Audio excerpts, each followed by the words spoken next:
chaîne Today et bénéficier de réconfort et de soutien dans les moments difficiles. Cliquez sur le lien dans la description de la vidéo mardi 9 avril 2024 page 2 Briser l'esprit de lâcheté résumé. Dieu ne nous a pas donné l'esprit de lâcheté par Juan Garcia. Introduction. Nous savons tous ce que c'est qu'avoir peur. Je sais que pour moi, quand j'étais enfant, j'avais parfois peur d'être seul dans le noir. Pour ma femme, je sais que ce seraient les souris. D'autres voleraient dans un avion. Certaines personnes ont peur des aiguilles, mais il existe d'autres types de peurs ou de phobies plus profondes. La peur de l'échec qui ne nous permet pas de commencer quoi que ce soit. La peur du rejet ne nous permet pas de faire quelque chose qui pourrait susciter des critiques ou faire rire quelqu'un de nous. Un célèbre philosophe du XVIe siècle, Francis Bacon, a déclaré « C'est un état d'esprit misérable que d'avoir peu de désir et beaucoup de peur ». Je pourrais mentionner de nombreux types de peurs ou de phobies auxquels nous pourrions nous identifier, mais il en existe deux types: la peur du bien qui ne nous permet pas de conduire à 100 mph,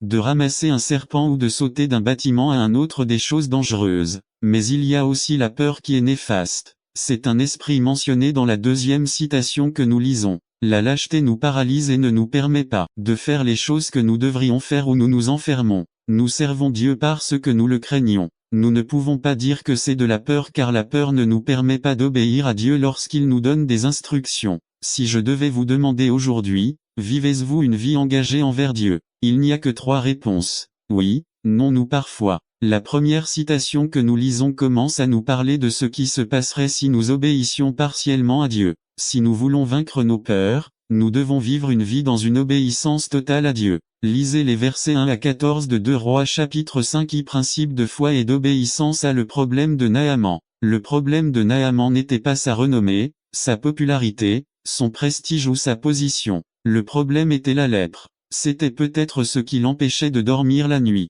Peu importe combien d'argent il avait, il voulait être en bonne santé. Il y a des problèmes que Dieu permet dans nos vies et qu'il semble impossible de résoudre. C'est ainsi que nous comprenons que seule la foi au Seigneur peut le résoudre. Dieu enseignait à Naaman qu'il était le seul vrai Dieu et que ce n'est qu'en obéissant à sa parole qu'il pouvait être guéri et mettre fin à la peur. L'obéissance exige parfois quelque chose d'irréaliste. Dieu nous demande parfois de faire quelque chose qui n'a pas de sens. Élisée dit à Naaman de se laver 7 fois dans le Jourdain. Pourquoi pas 1 ou 2 fois? Non 7. Parce que Dieu fait ce qu'il veut. Dieu veut que vous soyez unique avec lui. C'est si vous ne parvenez pas à faire la volonté de Dieu, cela vous coûtera ce que vous désirez le plus. Le désir de Naaman était d'être guéri de la lèpre. Mais lorsqu'il a découvert ce qu'il devait faire pour recevoir la guérison, il est devenu furieux et n'a pas compris pourquoi. Il a commencé à s'interroger. La peur